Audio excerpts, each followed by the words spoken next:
आज मैं आपको कार्डियक अरेस्ट के बारे में बताऊंगा। कार्डियक अरेस्ट मतलब दिल एकदम से रुक जावे। तो जब दिल एकदम से रुकता है तो उसको कार्डियक अरेस्ट कहेंगे।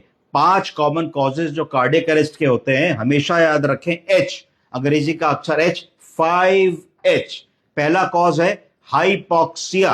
हाइपोक्सिया का मतलब है कि ऑक्सीजन अगर कम हो जाएगी बॉडी में, ऑक्सीजन का लेवल ड्रॉप करेगा, चाहे वो पानी में डूबने से ड्रॉप करे, चाहे अस्थमा के सीओपीडी के मरीज में ड्रॉप करे, चोकिंग की वजह से ड्रॉप करे, या लंग की कोई इलनेस हो, तो उसमें सडनली हाइपोक्सिया होगा, ऑक्सीजन का लेवल रुकेगा और हमारा कार्डियक अरेस्ट हो सकता है। इसमें तुरंत हमको अविलंब ऑक्सीजन देनी है, एयरवे को क्लियर करना है। कई बार होता है दांत टूट गया, एक्सीडेंट हुआ, टंग फॉल हो गई, उसको करना है।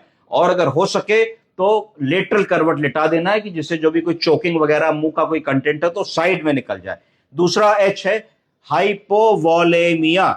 हाइपोवोलेमिया का मतलब है कि अगर हमारा बीपी कम हो जाएगा तो हार्ट को पंप करने के लिए सर्टेन अमाउंट ऑफ फ्लूइड चाहिए। तो हार्ट अगर बहुत सारी ब्लीडिंग हो जाती है, चोट लग जाती है, बहुत ही ज्यादा डायरिया, एक्यूट गैस्ट्रोएंटेराइटिस हो जाती है, अनअटेंडेड आदमी लेटा हुआ है, एकदम से ब्लड प्रेशर, पल्स ड्रॉप हो गई, तो ये दूसरा कारण है। तो हैवी ब्लीडिंग एक काम हो सकता है, डिहाइड्रेशन हो सकता है, सीवियर डायरिया, वॉमिटिंग हो सकता है, शॉक हो सकता है।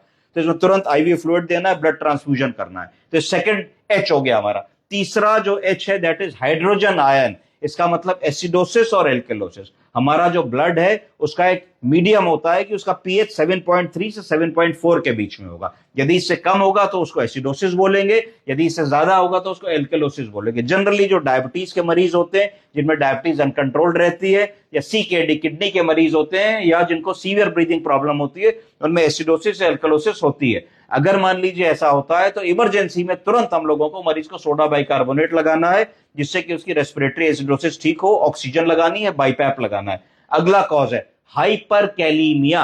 पोटेशियम आयन अगर कम होगा तो भी नुकसान है, ज्यादा होगा तो भी नुकसान है। पोटेशियम हमारी हार्ट की गति को नॉर्मली बीट कराने में बहुत इंपॉर्टेंट रोल प्ले करता है। और जैसे ही पोटेशियम ज्यादा या कम होता है तो हार्ट में डेंजरस रिथम बनने लगती हैं, जिनको एरिथमिया कहा जाता है।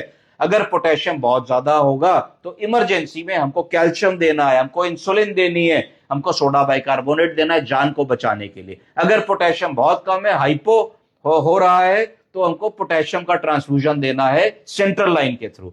पांचवा एच है हाइपोथर्मिया। हाइपोथर्मिया का मतलब है लो बॉडी टेम्परेचर।